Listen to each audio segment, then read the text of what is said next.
Ce matin, le chemin Beaulieu avait l'aspect d'une patinoire. Les grands froids des derniers jours ont glacé les routes secondaires de la région. Un couple l'a appris à ses dépens.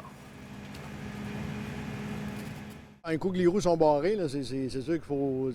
On ne sait jamais quand est-ce qu'un chevreuil va savoir nous arriver dessus, là, mais il faut tout le temps adapter notre conduite, là, puis surtout sur fond glacé. Le conducteur n'avait donc aucune chance. Mais ces conditions ne sont pas exceptionnelles sur le chemin Beaulieu, selon Mme Sylvestre, qui y réside depuis 6 ans.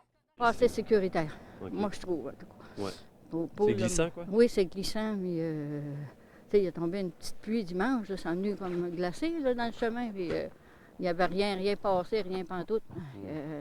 Nous autres aussi, là, on aime marcher puis ça, mais on ne veut pas qu'il arrive rien non plus. Là. Vous savez qu'en cette période de l'année, il fait extrêmement froid et le sel ou les abrasifs, surtout à base de sel, n'ont aucune efficacité. À la suite de cet accident, la ville est intervenue pour sécuriser la route. L'utilisation d'abrasifs sur une route telle que celle-ci, le chemin Beaulieu, pourrait même être bannie à l'avenir. En effet, l'utilisation d'un mélange de sable et de sel sur une route à proximité d'un cours d'eau comporte des risques environnementaux trop grands. On se limite au minimum parce qu'à cause de la pollution que ça amène. Puis moi, je vous dirais que dans un avenir rapproché, j'ai l'impression que partout au Québec, l'abrasif sous cette forme-là va être pas banni, mais presque. De nombreuses municipalités ont déjà décidé d'agir en conséquence pour assurer la protection des cours d'eau et les puits artésiens d'une contamination.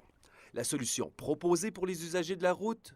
Lever le pied. Toujours prévoir d'avance puis avoir une conduite préventive au lieu d'adapter sa conduite à la dernière minute. Alexandre Courtemanche, Saint-Omer.